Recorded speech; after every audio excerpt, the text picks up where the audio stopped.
This is the Last Minute Blues Podcast with Donnie Fandango, Jeff Burton, Alex Ferrario, and former Blues defenseman Jamie Rivers. It is the Last Minute Blues Podcast. Donnie Fandango joined by Alex Ferrario from 101 ESPN, as well as Jeremy Rutherford from The Athletic. Gentlemen.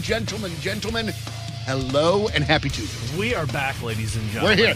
We were going to do this yesterday. We had to get JR off of his island because, hockey season's over. He's on his island with a fishing rod. That's the one thing that people, nor do they care, but when you try to organize one of these podcasts, hey, see you Monday at 9 a.m. or what have you, you guys, I think a couple times we were all sick. I think a couple times we get out into traffic and it says it'll take an hour and 10 minutes to get to the station. That's casual. We're finally going to do this thing yesterday, and I get out in my car, and it's a 2000, I almost said 19. It's a 2013 truck, and I put the keys in, turn. No, we're not going anywhere. So sorry about yesterday. What was it? I mean, did you get it figured? No, I just told Alex on the way in that thankfully God blessed me with a best friend in this world who is a mechanic. He can literally tear apart an engine and put together that night, like while he's eating dinner. And he just says, bring it over, drop it off. And I know you don't know how to do anything, Jeremy. I'll call you when it's ready. Right. So even if he tells me I still won't know. And luckily, I was blessed with a best friend who has a best friend who works on cars. So Donnie, you are too. So anytime you got car problems. Man, I was always hoping that my oldest son would be a mechanic. He always just had a real good way with things, and I was just praying, God, if you got one of those in the house, I mean, that's the gift that keeps on giving, man. It really is, and I'll take it a step further, and Alex, you're going to be jealous of this one too. So our best friends in the world, my wife is Sarah, our best friends are Mike and Amanda. Mike is a mechanic. He's the greatest. His wife used to work at a daycare when our kids were growing up, and she would say, hey, bring your kids here, discount, here's the deal. And so we would send our two kids to this place, and then she'd say, hey, it's $400. And I'm like, everybody else is saying it's like $1,000. I'm like, yeah, whatever. So I'm like, if God could give me the two things, it'd be the mechanic and the daycare lady. I mean, that just saved you like $1,000 a month, maybe more. Dude, oh my God. Unbelievably so. Gentlemen, listen. Normally, I want to go throw down niceties left and right, all right? And I still feel as though that I owe Brandon Kiley a massive apology after last week. Oh, JR, it was gold if you missed it. No, I did miss it. So BK did his BK thing when the draft was happening, and the Chiefs traded with the Bills, and the Bills moved back, and Chiefs got a wide receiver, and BK did his thing where he sends like little, flexing text like, oh, what are your team doing? My team's out here winning Super Bowls. And Donnie had it. The next day he came into the studio, radio gold. He unloaded. Let's hear it. Tanner he was going to kick his ass. I feel as though that BK was might or might not have been egging me on. And I don't believe that I have ever in my life called somebody that I genuinely like, an MFer as many times as I called him in that text thread. I was not friggin' having it, and Tanner too. Dudes, I love those guys. Like, besides Kylie and his snooty Chief stuff, he's amazing, and I think he's nails on the air. Like, so great. But I just had enough. I had enough, and then on top of that, I had to give this speech on Friday afternoon at this luncheon because I've done some work with this organization called Prevent Ed, and they talk about ways to educate the populace in drug and alcohol addiction, mental health. It is a friggin' unbelievable organization. And so I was speaking there last Monday, and it was the longest speech that I have had to give, I mean, honestly, probably since college. Dude, they gave me, Jeremy, they told me at the beginning, before we did this, you got 20 minutes. Whoa. And I said, friggin' 20 minutes? What? It ended up being like 12 minutes, but it felt like an incredibly long 12 minutes.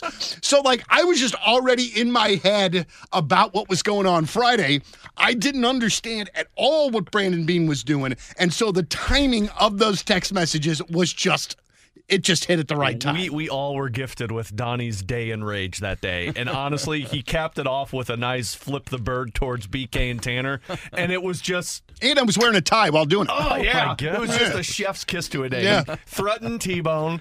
flipped off BK. It was a great day, Donnie. I walked out of it unscathed, too. Yeah, well, you. I think you kind of know the rules here at this point. Well, that's true. You know what I mean? Like, if you're going to pick on me or give me trouble, if you go directly to the Bills, I mean, you just kind of know. Over. You know? Yeah. So you got it all off your chest. You did the speech. You did a fine job. You went home. Long day for you. Took off the shoes, and then you unclipped the tie and hung it back up. Dude, I am so impressed. I had not tied a tie, truthfully, since Jeff's funeral. And I did it without looking in the mirror the first time. Oh. Length and everything. And I don't know when I'll wear a tie again. You know what I mean? Call Ripley's Believe It or Not. Anytime that it's so bad when I have to wear adult clothes, I just feel so like constricted and I just hate it. And so buttoning up the shirt and then the pants were nice and then the like dress shoes. I don't know how grown-ups do it every day. No friggin' thank you. Nothing more uncomfortable when you sit down with those nice suit pants and you sit in the car and you're like, oh, this button's going to pop. And also just the way in which they're just not as forgiving. All right? Listen, to hear a guy who weighs 165 pounds sopping wet talking about a button popping, come on. Well, man, look, it is a little insulting. The slim suits, they don't fit very well, you know? Can we talk about something? Yes, we absolutely can. I put on like 20 pounds since the two kids came around, you know? God, I put 20 pounds on at lunch after. Come on. All right, so although our St. Louis Blues did not make the playoffs. Nothing going on. Plenty of stuff going on in the world of the NHL. But just from the get-go, and I already kind of know the answer to this, but nothing new on the coaching search at all. This is nothing that we're going to hear about while the playoffs are going on, most likely, correct? Oh, yeah, and I'll have a mailbag. I think it's coming out tomorrow, and the introduction, the first few paragraphs is about Donna will read it next week. Coaching.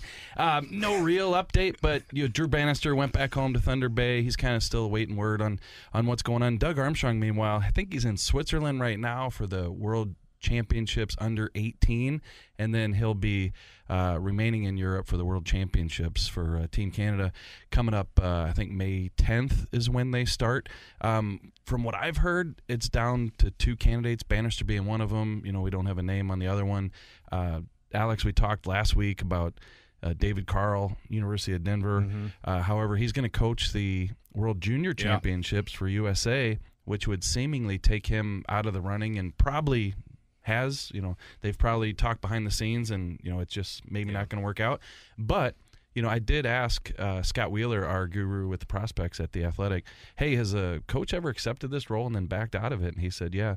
In 2006, North Dakota's coach, Dean Blay, I believe his name is, he took the World Junior job and then backed out to take the Columbus Blue Jackets coaching job. So a little bit of precedent there. But anyway. Bad decision. Yeah. Right. Not trying to say that it's going to be David Carl.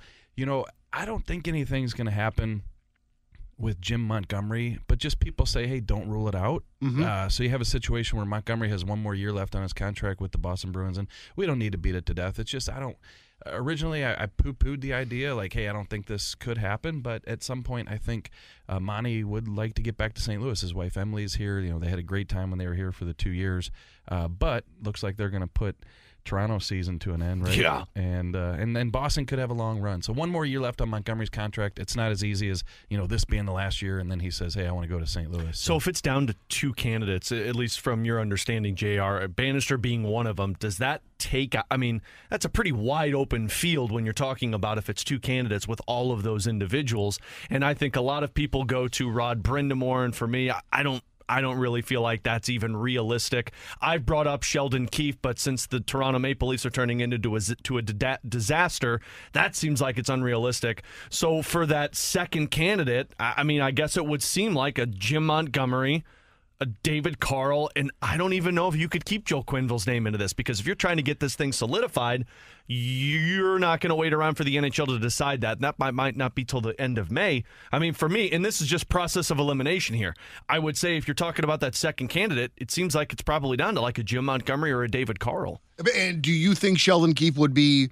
Because that's kind of the name that I just keep sort of going back to. And as Toronto's season gets closer and closer to being done, I keep thinking to myself, I just wonder if that's who they're waiting for. And then also, too, it still feels like Drew Bannister, if he gets this job, it's because the other guys didn't want it. Yeah. I think you can look at it And I'm sorry to say it that way. I mean, that's kind of what it feels like. Yeah, but I think that, let's say that whoever the candidate is, that if it didn't work out and they went to Drew Bannister, I don't know that Doug Armstrong would be that disappointed. I think that he was, thrilled with the way things ended and thrilled with his ability to coach young guys. Now, would everybody in St. Louis be excited about, retaining Drew Bannister? I don't know. I just think that if Doug Armstrong still has him on his list, he believes that he can be a guy that leads him through the retool. But I think, Alex, so let's go back to Doug Armstrong saying that I want to talk to somebody who's involved in the playoffs, right? So let's say it could be just Montgomery. He just wants to hear no from him, or no, I can't get out of my contract, or whatever. Sheldon Keefe, I don't think he's the guy. Some people have said to me, hey, how come you're not mentioning John Cooper? I don't think he's leaving Tampa Bay. I know for a fact that he has term left on his contract. Yeah, I think he's got one more year left. Yeah, and he might have signed an extension, so I think there's some time left. Now, they lost last night to Florida. Could it be a change of scenery situation? I go back to Doug Armstrong saying that we're not a Stanley Cup contender. We're not looking for a guy who's given us 3 to 4% to get us over the hump, so we're not in the market for that type of coach. Last thing I'll say is this. I text Pierre LeBrun yesterday. I said, hey, look, in St. Louis, we're talking about a guy who could still be in the playoffs. Doug waiting to talk to that guy.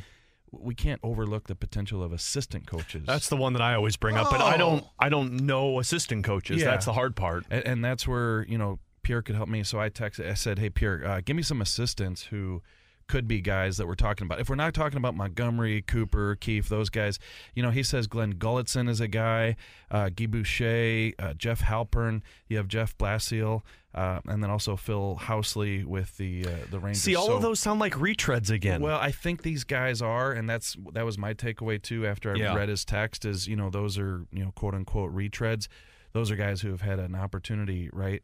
But if Doug Armstrong's looking for a guy who has some experience coaching in the NHL, maybe more than Bannister, but yet these guys are known for, leading younger guys and could be a fit for the retool, then maybe he just wants to at least talk to him. Yeah. And maybe that's all this comes down to. Maybe it's just I need to talk to the person, get the know, to find out, and I can't talk to him until the playoffs are over. I mean, for me, and not to go long-winded with this, and this isn't supposed to talk down the decision of Drew Bannister, because I think it's a good decision if you go with that, better than any of these other retreads that are out there. I just feel like for Blues fans, if Drew Bannister's the guy, Blues fans are always going to be saying, who's next?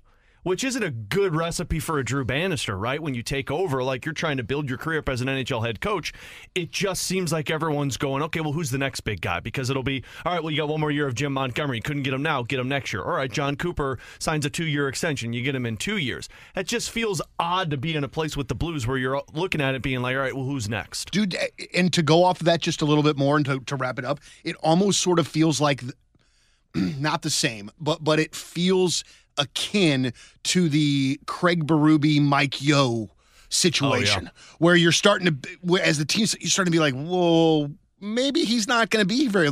It just sort of seems like it's a short timer situation. You know what I mean? So we'll see. I didn't even think. In reading more about David Carl and those kinds of things, that guy could legitimately set NCAA coaching records and stuff if he sticks around a little bit longer. So maybe that's motivation for that, or. Who knows? Maybe he just doesn't want to come to St. Louis. He doesn't like toasted ravioli. I don't know. Who doesn't like free zoos? Am I right? Well, I mean, you never know. Hey, listen, real quick. I complain about him all the time.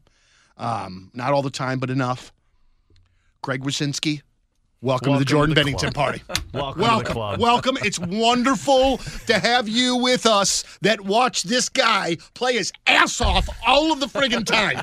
Thank you for giving him the credit in which that he so richly deserves. And if you don't know what we're talking about, and you brought this up yesterday while we were on the air, but the Vezina finalists were mentioned yesterday, and Wyshynski said that Bobrovsky wasn't even the best goalie on his team for half of the year. True. And he said, I can't believe I'm going to say this, but Jordan Bennington got robbed. It was amazing. I texted Greg yesterday. We're having him on our show later on today because anytime you bring in Bennington, I got to get Greg on. I texted him and I said, how's it feel to say those words? And he goes, I don't hate Bennington, in all caps.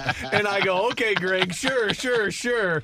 And then so we're going to have him on. I mean, I couldn't agree more with him. I mean, I'm sure fans in Calgary are probably a little pissed off too because Jacob Markstrom was more deserving than Sergei Bobrovsky. If you look at the just goals against average, which somebody did and texted Greg or tweeted at Greg and said, Greg, the goals against average are better. And it's a team stat. I don't know why people don't understand that.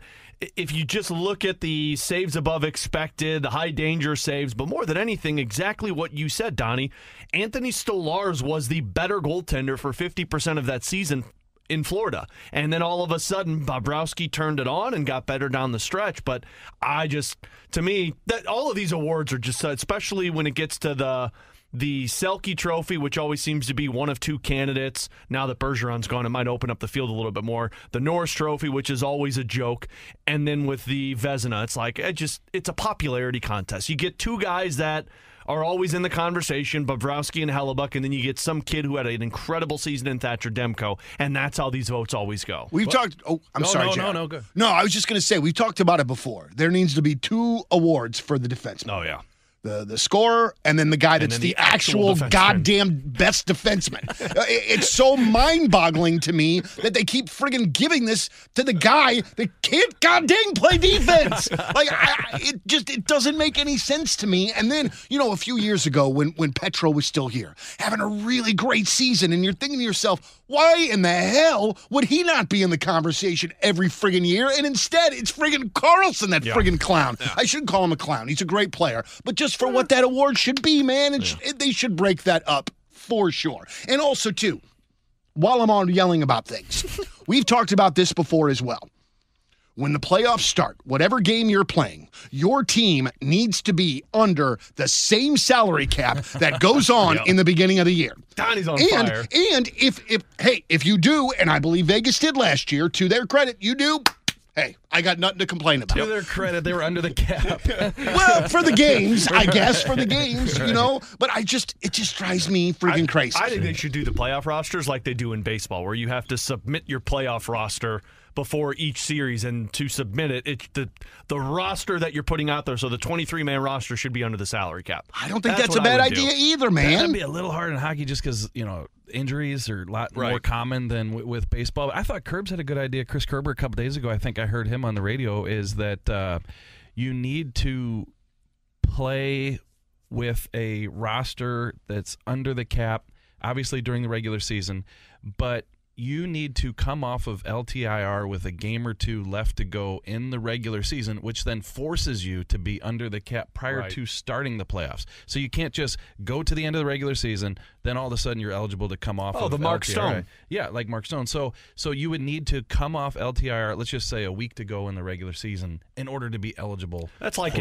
in baseball. To be eligible for the playoffs, you have to play before a certain date. I think it's like September 1st. If you don't play a game prior to that, you're not eligible for the playoffs. And then to make it even worse, Stone is living in this and loving every bit of it. I guess they don't like me very much. Yeah. I guess they don't like us very much. Just like them. I pray. It's either Stone or Elvis. I pray to the Lord baby Jesus next year that some Blues player sends him to god dang Mars. And I didn't hate Vegas for the first couple of years. I was like, wow, this is kind of cool. They figured it out. Wow, and the crowd is great. And blah, blah, blah, blah, blah.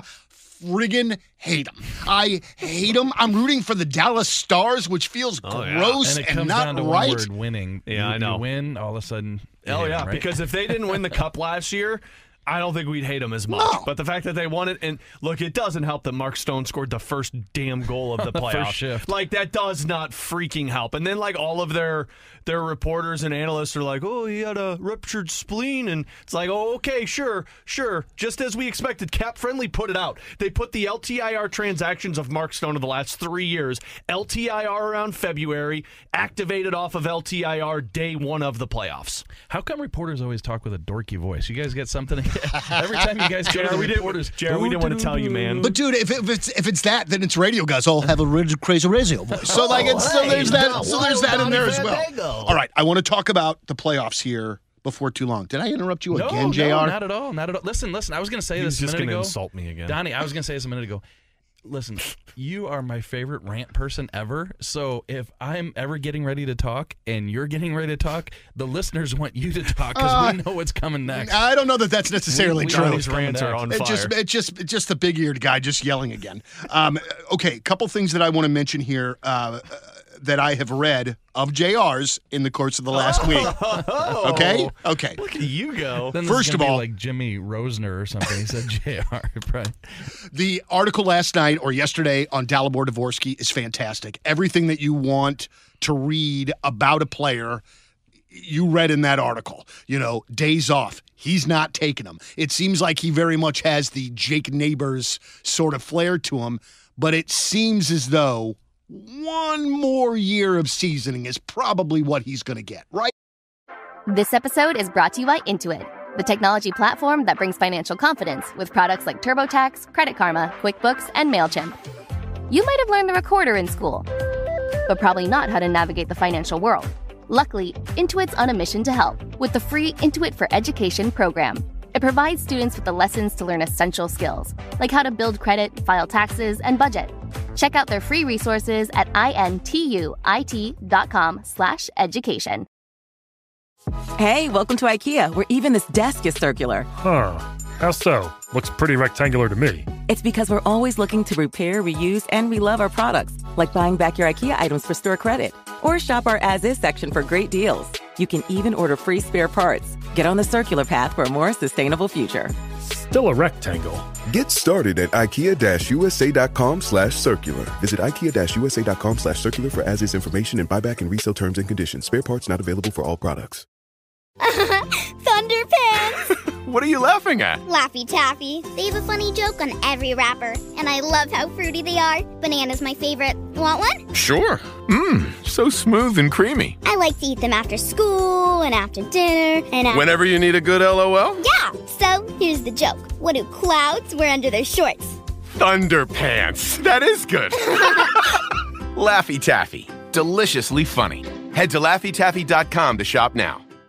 Whether it be there or whether it be AHL. Yeah, no, and thanks for reading the article. The situation with Dalibor, like you call the junior coach, right? And then the PR person, you get Dalibor and you talk to him, and it was just cool kind of hearing it from them because, you read stuff, you see stats, you see tweets of his goals, but to actually talk to those people involved. And, you guys know how it is when you're talking to these people as a writer, as a radio guy, you're listening, what's unique, what's different. And when they started talking about him putting in the extra time and working hard and showing up on the off days, we've heard that kind of before with great players along. So I was like, well, this isn't really as unique as something I was looking for.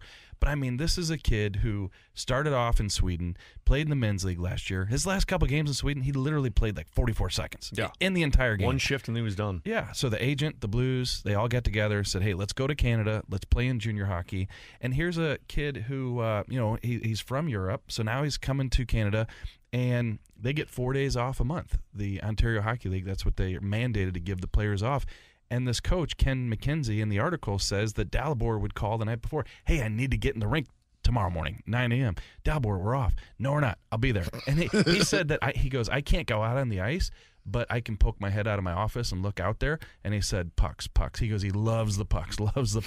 So I just felt that even though this isn't unique, a lot of players go out there and get the extra work. Here's a kid who's on the horizon. He's going to be one of the key players for the Blues, probably next 10, 15 years. And this is a kid like Jake Neighbors, like you said, with a solid work ethic. And I'll just wrap it up by saying this. When I talked to Dalibor, I said, hey, Blues fans want to know when you're coming, when they can think about seeing you. And he said, I'm coming to camp next year and I'll do my best.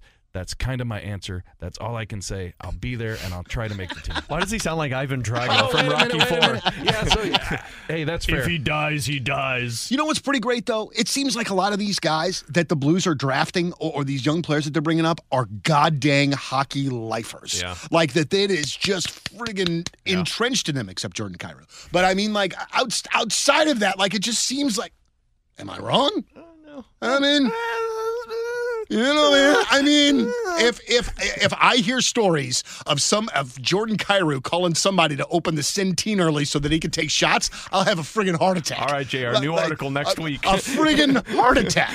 But it was really, you know what, man? You say that there wasn't necessarily anything so unique about that, but still, when it's a player that is on the cusp of, and the Blues will be relying on so much, I found it to be very, very reassuring. I'll tell you the part that was real at least unique for me was because I forgot that he didn't play a full OHL season. Because I thought that when he came over from Sweden, he caught OHL at the beginning.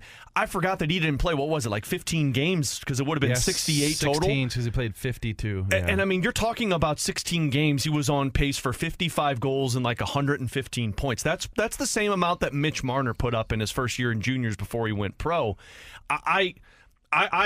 I would say he's in the NHL next year to start off. Because, I mean, you get what, 9 games trial before you have to send him back to juniors. I don't think they're going to send him back to juniors, but you've already started the entry-level contract. To me, I would start him next year at the NHL, see what it looks like, and after 10 games, if it looks like he needs more seasoning, you put him in the American Hockey League. But from your piece, JR, it sounds like the shot is there, the vision on the ice is there.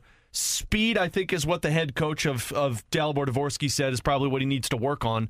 But, I mean, you've got this roster in place where you're starting to try and build towards something. You put Bolduc up here after a little bit of the AHL. At this point, I would look at it and say, let's see what Dvorsky looks like through preseason and the first 10 games. But are you worried that he's too small? Do you want to give him a little time to put on a little muscle, a little more weight? Isn't that what they did with Zach Bolduc? Yeah, that's probably the case with a lot of guys, and they can do it up here, with the strength and conditioning. And I'm not saying he doesn't need another year. Yeah, I think right. Like, if he goes back to junior, he's got for sure one more year of junior eligibility, and then the coach told me he actually could come back a second year as overage, but I don't think any Blues fans are keep that down, JR. Are thinking like Easy that. over there. Yeah. That's like Snuggerud going back for a senior season. Don't say it. But I think Alex boils it down well in terms of they do have that 9-game option with junior hockey players, so I think it's all going to come down to what does he look like in camp. If he looks overwhelmed, they're not going to give him the 9 games. They'll send him back, but you don't expect him to be overwhelmed. So I think that you probably get some exhibition games. You start the season, you space out the 9 games a little bit. Maybe he plays a couple here, sits one, plays a couple, and then he gets up to 9. Then you make the decision. And you're right. If he's close and he's ready and you think he can help, then you put him in the lineup, and then you get a couple weeks into it, a month into it. If he needs some AHL time, nothing wrong with that. But they're going to have to make a decision at those 9 games. Could he benefit a lot more from going back to junior and playing a full season? I look at what that Wyatt Johnston did with Dallas because he really is. And he's fantastic. It was 1 year in juniors. And that 1 year in juniors, he was putting up 50-plus goals, 100-plus points, and he was better than everybody else. And then they brought him up and they played him in the NHL, and he earned a stay. Robbie Fabry, now he played more years in junior before he got there, but came up, he did that 9-game trial, and then they said, you've earned your stay. I think you've got enough veterans around, the Shen, the Sods, even the Robert Thomases you could put into this category, Kevin Hayes if he's still here. I think you got enough guys to protect a Dvorsky, and so you're not overusing him. You could start him on the wing. I look at this now as like you're seeing the development of Bolduc. You saw it for Jake Neighbors. I look at it with the Dalibor Dvorsky, and as long as he's not overmatched in those first few games, preseason will tell you an awful lot. Like if you're able to go out there and dominate against the other up and down players when he plays, if you can outplay those teams, I would look at it and say, let's give him reps and see what he could do at the NHL level. Yeah, and I asked him about, because he communicates, he texts back and forth with Jimmy Snuggerud. He said about Jimmy's decision, hey, what's best for him, that's awesome. He said, but I'm looking forward to playing with if he dies, he dies.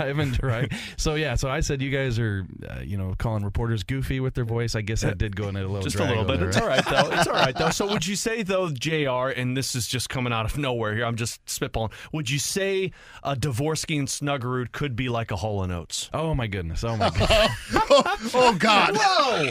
Who was the last one? That one out was there? Was it Thomas Cairo? Was that the... No, it was Robert Thomas and Mike Hoffman. Oh, Mike Hoffman. Hoffman was your... Yeah. Wow. Yeah. Whoa, you said that? On the air? 101 ESPN. I may. Mike, they have the highest rated show. I may. I've spit that out there. Mike Hoffman that was here? At the time, Donnie, he was a phenomenal goal scorer. Well, that wouldn't have been the way that I went. But Cujo with Jordan Binnington, and that's spot on. So everyone could back the hell down. Come on. I'm curious. JR, after reading your end of the year grades for the Blues, another one? I read another one. Why do JR. you hate Torey Krug so much? Dude, I've been waiting 3 days to say that. When I read it, practicing in the mirror. 100%. But no, seriously. He's putting his tie on. He's looking in the mirror. The timing was there, but okay. But listen, I want to talk about this though, because I feel as though the second half of the year, or when he was paired with Matthew Kessel, we saw a different Torey Krug that I loved a lot. And so I was very surprised to see that grade. Talk me through this. I know, I hear you, first of all. I just think that, whether it's a D+, a D-, those are tough grades to hand out. And when you look at Torey Krug's season, I think he's a guy who gives a lot of effort. So on a lot of nights, it looks good, and I think he did play better this year than he did last year. Last year I gave him an F. A lot of the defense, obviously. Pretty much all the defense got an F last year. But I just think if you look at some of the decision-making and you look at some of the mistakes, and again, he wasn't the only one. Mm-hmm. Also, he played a lot with Justin Falk, who had a bad year, so you could kind of give him a little bit there, right? But I think when you look at the 5-on-5 goals for, and there were 40 he was on the ice for and 61 against, that was the biggest gap of defensemen. Mm-hmm. And then I don't give a lot of stock to plus-minus Alex. We probably all agree. But a -31. Yeah. And the next worst defenseman in the plus-minus stat was Justin Falk at -2. So you're looking at a 29 plus-minus differential between Torey Krug and the next defenseman. And again, some of those are empty netters, some of those are situations that were out of his control. But the only time, and you talk to Jamie Rivers about this, he'll tell you the same thing, is you don't pay a lot of attention to plus-minus unless it's that drastic. Mm-hmm. Then you say, okay, well, there's something here. Look at the San Jose Sharks. Like, all of them are -35 and up. So it's like you look at those and you're like, okay, well, something's wrong here. Yeah, and then also, let's keep in context that, I did give Justin Falk a D-2. Mm-hmm. He battled the injury with the high ankle sprain. But if you look at Colton Parayko, I gave it A+. Nick Leddy was an A, I think. Those guys are playing the most 5-on-5 minutes of any defensive pair in the entire league this year. And they're playing the hardest matchups, and they still had outstanding numbers. So Krug and Falk are not getting the best, players that they're matched up against. They're getting second, third type lines, and they put up the numbers they did. Yeah. So to me, that shows a separation between the Parayko-Leddy and then the Krug-Falk, and then you put in all those other factors, and then you lament it. I talked to Alex about the grades before I published them. Like, you're thinking, God, is it D+, is it D, is it D-? At the end of the day, it was a bad year statistically for those guys. Well, and but you know what? In hindsight, it makes sense. And the fan part of me does not think about that in total. I just think about him being friggin' chippy the last 2 months of the year. Which, understandably so, that's why you'd look at it with a little bit more envy, because nobody else on that team does that. And so it's like, well, at least we've got somebody who goes out there and plays with a pissed-off attitude, which, to me, in a Blues fan's eyes, like, all right, I could bump up your letter grade a little bit there, because at least you're showing that type of effort compared to, when other guys are putting extra ice into the goaltender's eyes or shoving guys around and there's no extra pushback. Well, and also, too, though, sometimes numbers... Most of the time, numbers tell us a story. And when you see a plus-minus like that is that big of a drop-off from the other, sometimes it's there for you. Whether you want to admit it or not, the answer is there. But it is tough. I want to say this, just kind of behind the scenes with the grading is you sit there for a couple days and mull it over and write them down and change them, maybe make a few phone calls and things like that. But, I'll admit that a couple days after they're published and they're out, you're thinking, well, I could have probably done this or that. Like Matthew Kessel, I think I gave him a B+, and it says they're graded based on their role with the team. I think he could have been an A based on how he played compared to the role. Bolduc, B+, that's probably fair. But there are some guys, and Krug was one of them, even after the fact, you think, well, maybe a little bit too harsh on him. But again, I go back to is it D+, is it D, is it D-? It's all a D no matter what. And I don't know. I don't think that these are necessarily things that you can compare. But like if I'm doing like a top 500 countdown or something for the radio station, I can literally sit there and stare for hours and be like, oh, well, geez, well, Black Hole Sun should be. You know what I mean? So, like, I feel like it kind of lends itself to a bit of overthinking as well. You know what I mean? Where you need somebody, some other outside eyes to be like, hey, come on, I need an opinion here. And I do drive down the highway and think, how did Donnie pick that? Or what the hell, Donnie? 475 and you put this trash here? That is Led Zeppelin. How did they lose? You have no idea of the legitimate mail in which that I get when we do things like that as to why and where and... hey man, I'm glad people are passionate. We'll just leave it at that. That's what keeps us in business. Hey, who is this Marcus Silvergard guy that you were messaging us about last night? There you go. How about that? Did you look at the pronunciation on the website? No, nailed it. No. Did I? Wow, that's really awesome. Nailed it. Yeah, I don't know. All I know about this guy, so I didn't even know. I was just doom scrolling Twitter last night, and I was just looking through, and I was like, "The hell is this?" And it's got this guy who's playing over in Sweden with the blue note next to it. And I'm like, so, you hit the translate post and it pops up that he's leaving his team in Sweden and he's going to St. Louis. And this isn't just like any team in Sweden. This is like the team that has won the championships in 3 of the last 4 years in Sweden. And so he was their top goal scorer last year. And I was like, all right, so... Because who was the guy that they brought in last year? They brought in some guy last year over from Sweden that was supposed to be like a depth player, and he didn't even make the team out of camp. I forget what his name was. He didn't even make it out of anything. He did. I think he went back to Sweden, if I'm not mistaken. So typically you look at that and you're like, all right, it's some 28-year-old guy who wants into the NHL. He's 24 years old, and he just led his team that won the championship in goals. And everything I looked at says he's a goal scorer, he's a two-way forward, he forechecks putt well, he plays defense well. So I'm like, all right.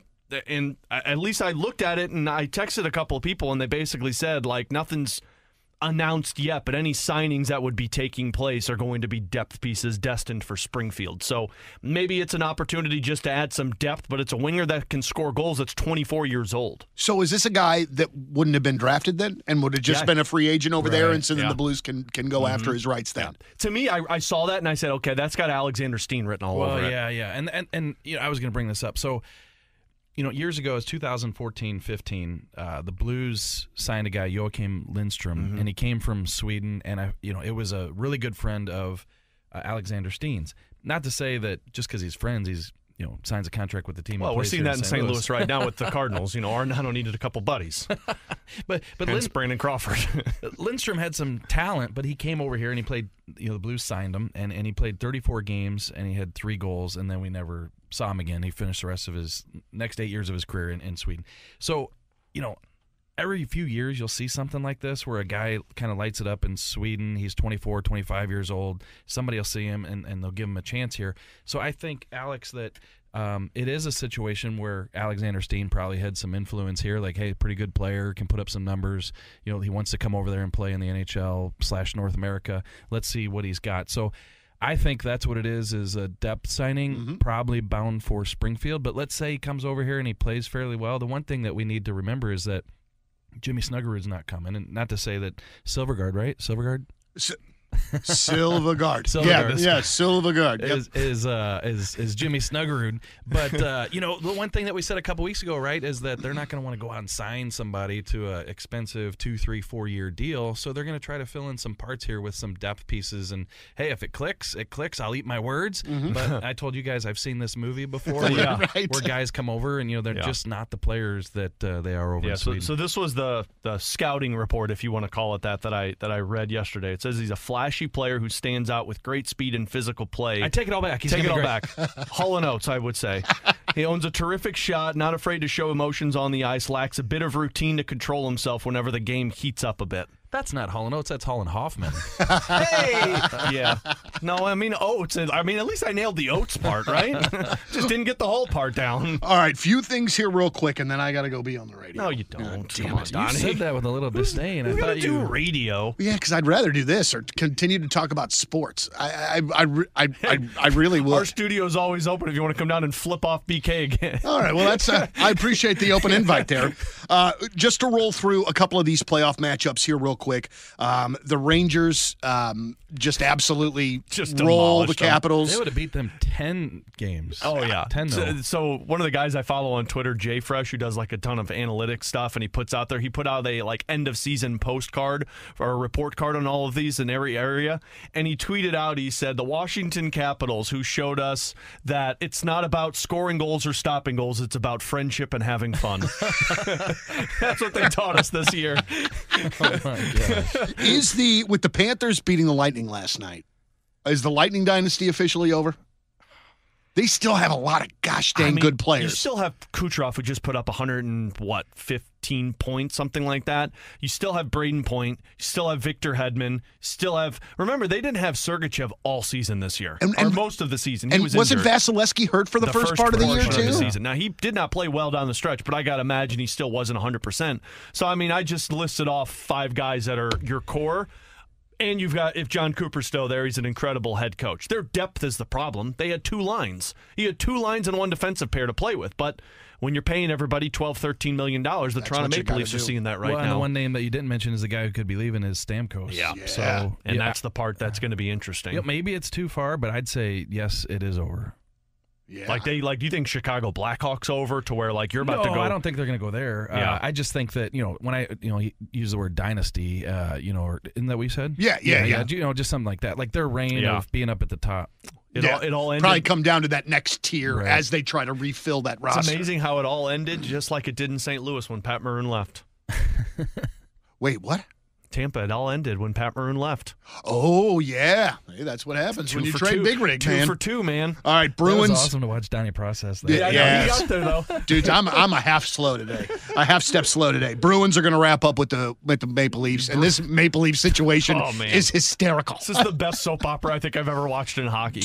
Absolutely hysterical, and no way Sheldon Keefe makes it out of that. I don't think Sheldon Keefe makes it out, and I think Mitch Marner's probably a goner. All right, Carolina, they're going to finish off the Islanders.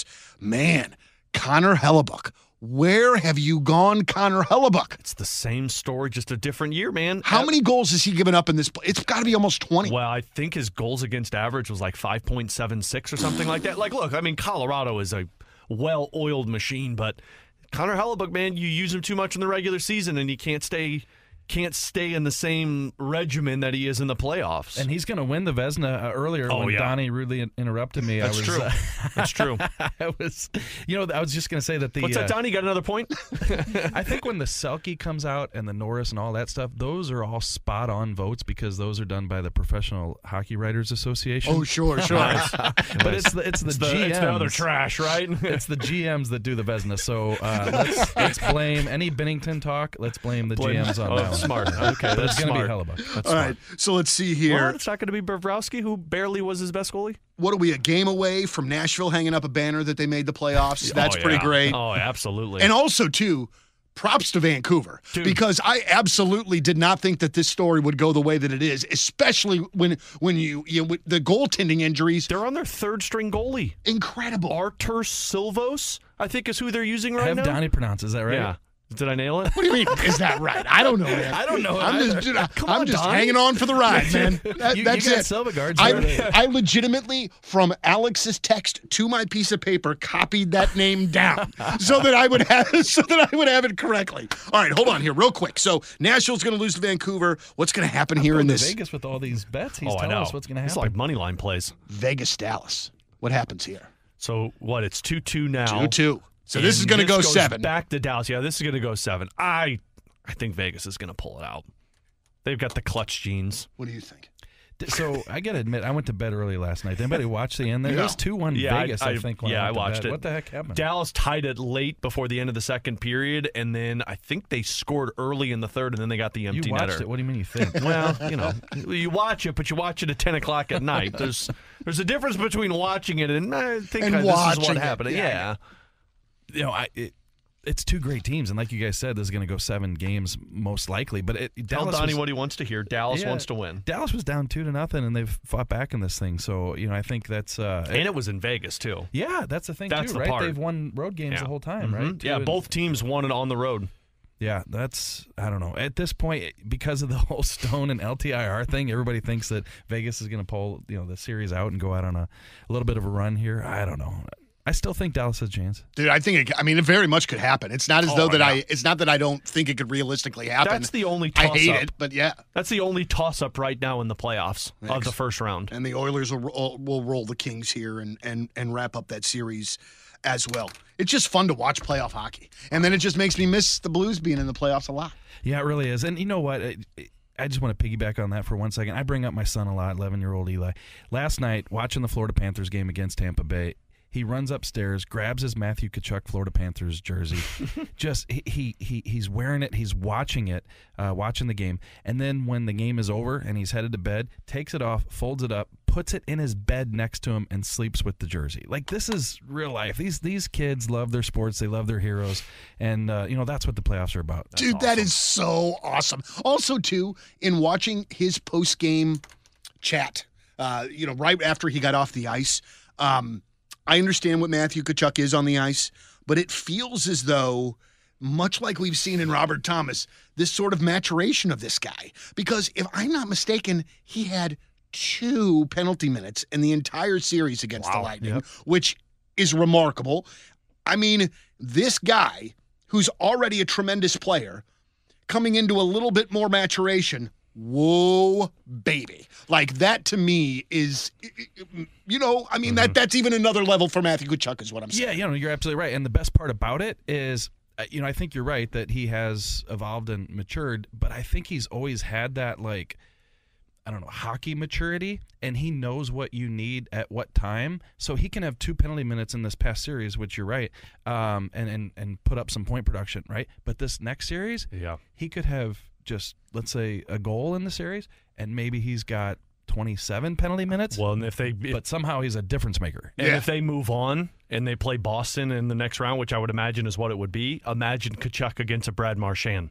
His role significantly changes to, don't worry about me being the goal scorer, guys. I'll take care of Marchand. Oh, and what a especially series after what happened last. Exactly. That's what I'm saying. Like, Marchand has been a problem, and nobody can deal with it in Toronto. Enter a Matthew Tkachuk who says, I got this, boys. So Matthew's going to do whatever you need. Yeah. And that's why that's why he's called a unicorn. Because there are not a lot of guys that can be a 50-goal scorer, a 100-point player, a fighter, but also be a role player for you and do whatever you need him to do. Man, oh man, I'm absolutely rooting for the Panthers as we go on out. All right, guys, did we miss anything? Did we cover everything that we need to cover? No idea. Leave no stone unturned, as it were. Well, we got to read more JR's articles. So yes. We'll read those before the next episode. I always read the articles. He's got to write them before. Why in the hell else would I have the Athletic besides my bill? I mean, I'm not Bills reading about the Cardinals. You know what I mean? So it's Sorry, Bills and Blues. Oh, I forgot. I got to send you a Stefan Diggs article. There's in there one today. Oh, is it from Houston about how big he's going to be for him? See, everything was fun. Everything was fine. And then we got to do this BS on the way out. I didn't give you any bad news today either. So we're in a good spot. Donnie, you didn't dig that joke? I'm in a real weird place with my Stefan Diggs fandom right now, okay? Okay, all right. For Alex Ferrario from 101 ESPN, our dude Jamie Rutherford from The Athletic, Jeff Burton, we miss you so much. I'm Donnie Fandango. Thanks for listening to the Last Minute Blues Podcast, and as always, let's go Blues! The Last Minute Blues Podcast. Hear more at 1057thepoint.com.